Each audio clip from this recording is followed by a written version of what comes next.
Hello, everybody. Welcome into the Woody Hayes Athletic Center. It is the practice report brought to you by Byers Auto. Ohio State getting ready for the trip on Saturday night to Nebraska. First major test maybe of the season, even though Ohio State is, again, a large double-digit favorite. But this is Tim May. That's Jeremy Birmingham. I'm Austin Ward. We're talking about the Buckeyes and what we've learned so far. And Tim, what's your one takeaway for how the Buckeyes are gearing up for this road test? Well, definitely they know who Adrian Martinez is. Without a doubt, the most talented quarterback they will have faced to date, because he not only can throw the ball, he can run the ball by you. And he was part and parcel to the comeback win they had at Illinois the other night when, well, he was actually part and parcel to why it had to be a come from behind. A little bit of a couple turnovers there. They rolled up almost 700 yards of total offense in a come from behind effort and finally got it done. And a lot of it was his running finally in the end that helped make the difference. But definitely a different test for this defense, Ohio State defense. And Birm, we keep continuing to wait for Jonathan Cooper to get back. We saw him leaving the field tonight, did not have on any of the orange non-contact jerseys. He was in very good spirits, but he always is. Barely had his right ankle taken. Yeah, so it was very interesting. He looked good. Tyreek Smith looked good, so we're not going to know until Friday, but I would say that those guys are both trending to play at this point. Yeah, I'm not a betting man, but if I were wagering on who was going to play, I think Jonathan Cooper is going to play. I think Tyreek Smith's going to play.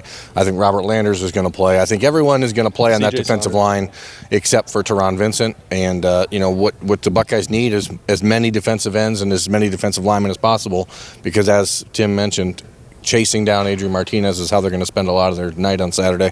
But it's not just him. It's also Wan'Dale Robinson. It's also Maurice Washington, a very talented running back.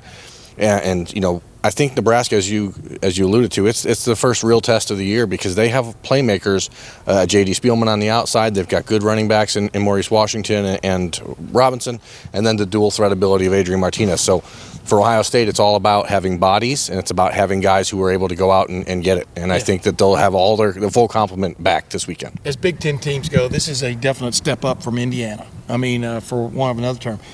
Defensively, how good is Nebraska? I don't think they're quite there yet on their rebuilding situation, but an offense can score points, can make your defense look a hell of a lot better. Mm-hmm. So, yeah, I mean, this is interesting, and all hands on deck is part and parcel to chasing a team like Nebraska. I mean, the Spielman kid's ridiculous, And I think it's interesting, Tim. You talked to Haskell Garrett about this. I asked Devon Hamilton.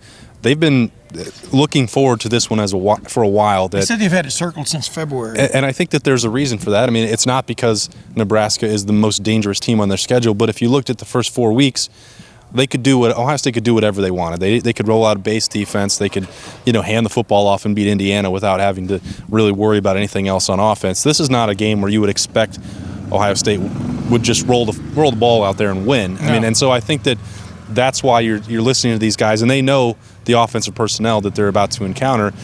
They can put up some points and maybe test whether the silver bullets, if this resurgence is real or not. Yeah. Although in recent times they've scored a lot of points on Nebraska. I'm not talking about the offense. Yeah, let's don't oversell the thing. But yeah, what you're talking about is that a lot of our fans saying goodbye to us here. But what you're talking about is this is a big time personnel situation that they're running into with Nebraska. They've got 4 or 5 guys that can take it to the house, for example, defensively. And then defensively, they think they're better. As you watched my podcast, listened to my podcast the other day with Jack McEwen on, they definitely feel like they've made a step up defensively from a year ago. But like you're talking about, the main thing you're talking about is this so-called idea that this is a trap game, a pothole game, whatever you want to use, cliche you want to use for Ohio State getting snookered like it did last year at Purdue, like it did the year before at Iowa on games where they were double-digit favorites. This is that first game like that. And the one we were all looking at, I mean, people were picking, in our profession, picking Nebraska to win the Big Ten West this year somewhere. I'm not sure how staunch they are with that now with the resurgence of Wisconsin, but if there's no excuse for this being a trap game, if you follow my drift, they've had it circled since February. It's a whole game if they step into it. Yeah, I think that it comes down to the fact that this is a potentially program-defining game for Nebraska, right? So this is the rebirth under Scott Frost. This is a game Nebraska. Yeah, Scott Frost defining regime, defining game. This is an opportunity for Nebraska to play their Super Bowl, to beat Ohio State, to put themselves on the map again as a program to watch. It's what Purdue did a year ago. It's that sort of, we're going to put all the stops for that game. Yeah. And then you combine that with the fact that Nebraska played Ohio State pretty darn tight a year ago in the Horseshoe, and they have every right and every reason to feel kind of confident because they're a better team than they were a year ago. They've added new weapons. They've gotten a year of development out of Adrian Martinez.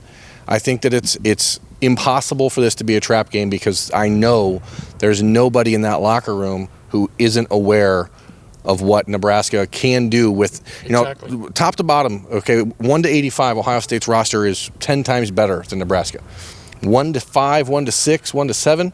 There may be a couple players on that Nebraska team that could actually compete for a job here at Ohio State. Mm-hmm. And that will be a first this year. There's not a player they've played against this season who could be on this roster until this weekend. That's an interesting conversation. I think you're probably right about that. But to look at this now, Can they put a video up on the bulletin board? well, they've got video boards now, They got Tim. video boards now in every, Maybe they'll that put beat that one in up. back there. Yeah. That's not really a dynamic graphic, That's okay, but though. they've been sort of simple with that message. But it's Well, Birm tells it like it is. I mean, Birm was the one that was saying there was no competition for the starting quarterback job at Ohio State. We couldn't report that Justin Fields was the starting quarterback until the head coach said he was, though, right?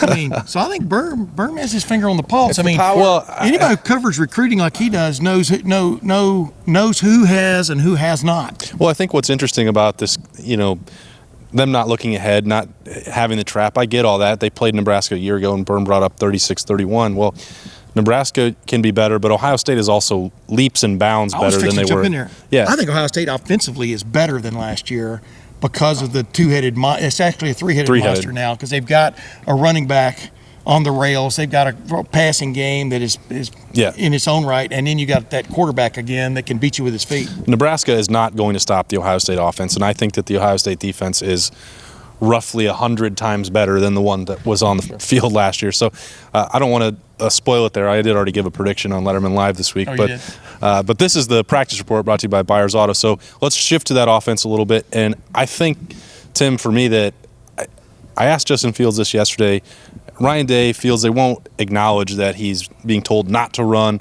They will say that he's being told to be careful. To me, I think that's the same thing. If you're saying don't get hurt running the football, the only way to really process that is to just not do it at all, which seems to be what he wants to do. He had a couple opportunities on Saturday where he could easily have run for a first down and passed it up for some throws that, in at least one case, was a little bit of a riskier throw. I think you're going to start seeing him run the football more. My take on it is, if I'm Ohio State, where I wanted to see him advance, definitely from game to game in the first 4 games, was in the passing game.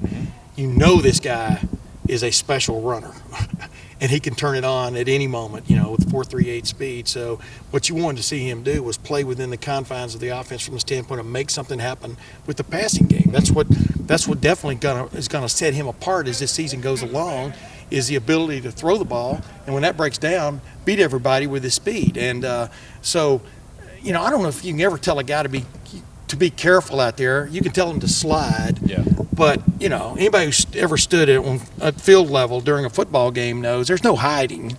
They don't let you wear one of those big bubbles like that halftime thing they have with Brutus. That'd be kind of sweet if they where would. guys are running around and running into each other. Aren't we moving in that direction with football? Well, the flags are providing the bubbles. I mean, these games are getting almost unwatchable in some respects, especially the pro game. But I digress. The bottom line is, this is a game. This is why you bring a Justin Fields to Ohio State, is to be a difference in a game like this, to match wits. Guys, we could see quite the demonstration of quarterback play on Saturday with these 2 quarterbacks involved. You have 2 coaches that come from the same tree here, okay, in Scott Frost and Ryan Day. They have very similar offenses, very similar skill sets with their quarterbacks. They both played quarterback. You're going to see a really good offensive battle on Saturday night. Again, I agree Ohio State will outlast them because the Buckeyes' depth is so much better. But when it comes down to is Nebraska hasn't seen a full game from Ohio State either. Okay, so the Buckeyes haven't played one, but they haven't seen the full complement and the full arsenal of what Justin Fields is able to do. Mm-hmm. And so I think Nebraska had to roll had to roll airplanes out there last week. Right. I mean, and the biggest difference right now for Ohio State and Nebraska is the Buckeyes aren't turning the ball over. Adrian Martinez has turned it over 7 times. Okay. They lead the nation with 9 turnovers. So that kind of sloppiness and a night that's now looking like it might be a wet night in Nebraska could be a difference maker as well. But ultimately, when it comes down to it, I just think the Buckeyes have too much, and there's so much that Nebraska hasn't seen because Ohio State's been able to basically play with the one arm behind their back in the last 4 weeks. And I think that's a big plus for the Buckeyes because all the things they haven't shown, and there's no doubt they've told Justin Fields, don't run. There's no doubt. We discussed this on my podcast the other day, though. The other thing Ohio State is going for it right now, defensively, they can roll a couple of different punches at them. Yeah. And this defense is so much better than it was a year ago. Agreed, Bermanology? It's not even close.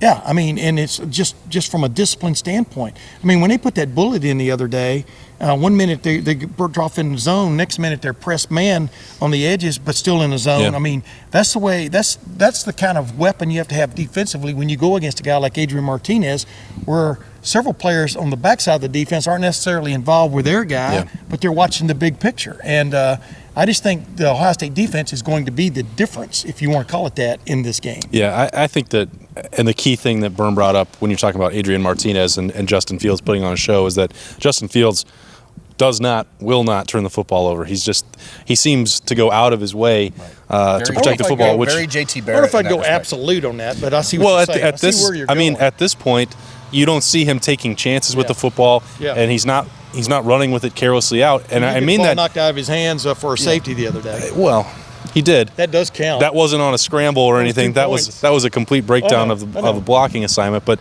I mean, my point is, you compare it to the way Adrian Martinez handles the football and how turnover prone he's been. I mean, Ohio State, that's an opportunistic defense right there. But that's the thing. You can't count on that. I mean, like when I make predictions for a game, I don't count on turnovers. Or, you can look at the weather and see how that's going to affect things, especially from the winds out there supposed to be 10 or 15 miles an hour, what you're hearing. But you can kind of look at that, but you can't really count on turnovers yet. One is more prone than the other. But we've all seen that cup flip upside down. You can count on Chase Young hitting Adrian Martinez. Exactly. And what you can count on is that the Buckeyes are going to bring a defense that is way better than anything Nebraska has seen. And that's not a knock on Colorado or Illinois, but we're talking about it's fine to knock them. They're not good. This is a different level of competition for both sides. But the leap from what Nebraska has played to now is much greater than the leap from what Ohio State has played. Agreed. And I don't think that it's Tim, too much to ask. If you see this guy constantly turning the football over the way Martinez does, and a defense they're going to test it. Well, you're right. You're right. Like I've got a story coming in Thursday at Lettermen Row about, it's not necessarily about Chase Young, but it's about this impact Chase Young is making from game to game. Those 2 strip sacks last week were ridiculous. and then I asked Jay Sean Cornell about it, this week, and he said, he goes, sacks. I'm paraphrasing him. Sacks are pretty much passé. What you want is a strip sack now. You want to cause havoc. You want to create a turnover for your team, and that's the total different mindset for this defense. I mean, they're having fun. They're creating havoc, and that's what I think. Like I keep going back, I think will be the difference in this game. And you got some guys like you were talking about. This is definitely the better team that Ohio State has played, but without a doubt. Yeah. It's by far the best team that Nebraska's gone against, and who's going to have the nerves? Right. I'm just going to say this. We watched in that first quarter last week against Miami a few breakdowns that happened in the secondary early in the game, especially when the Buckeyes were trying to flip-flop between zone and man coverage. If that happens against Nebraska, you're giving up a touchdown.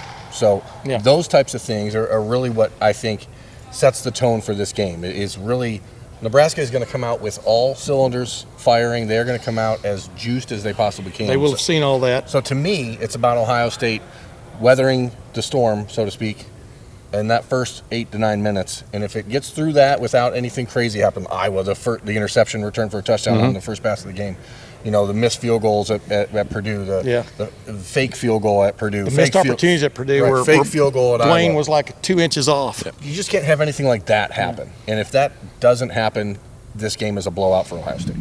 I don't think it'll matter. It's if they have to play 4 quarters they cannot match up with Ohio State's personnel. That's just I hope it. that they only had. Wait a that minute, they get to is play our for show it. now brought to you by Absolute Vodka?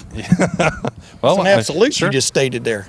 No, you're right. I mean, he's making good points. I mean, these are all good here all points. week, Don't folks. pat him on the back. Here's the point. The point is Ohio State is a more than 2 touchdown favorite for a reason. Everybody can see who's the better team, but you don't know what the fickle finger of fate is going to bring. All right. You guys trying to plant these seeds of doubt in my The mind, but fickle finger of it's fate. not going to happen. Ohio State 38, Nebraska 17 is the final score.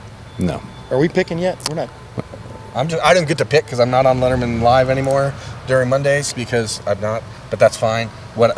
Tim wasn't either. Now's my time to pick. 38-17 Buckeyes. I like Ohio State getting close to the 50 mark again. I don't see Nebraska coming close to that. So somewhere like 49 to 21. All right, now we're back talking sense and not about a possibility of an upset this week. It's just not going to happen. I think they're going to score, but they're not going to keep up. All right, take it to the bank. This has been Practice Report, brought to you by Byers Auto. This is Tim May. That's Jeremy Birmingham. I'm Austin Ward. Easy for me to say. We've got coverage coming all week. Ohio State at Nebraska. We will be there in Lincoln on Saturday night. So stick with us at LettermenRow.com. We will see you there. Thanks for watching. Subscribe below to get the latest videos from Lettermen Row. We got Letterman Live. We've got the practice report. We got rapid reaction. Hey, and you know we got Buckeye IQ with Zach Bourne. For sure. We got recruiting breakdowns with Birm. We got whatever you need. Ohio State football and Ohio State athletics, we've got you covered here at Lettermen Row.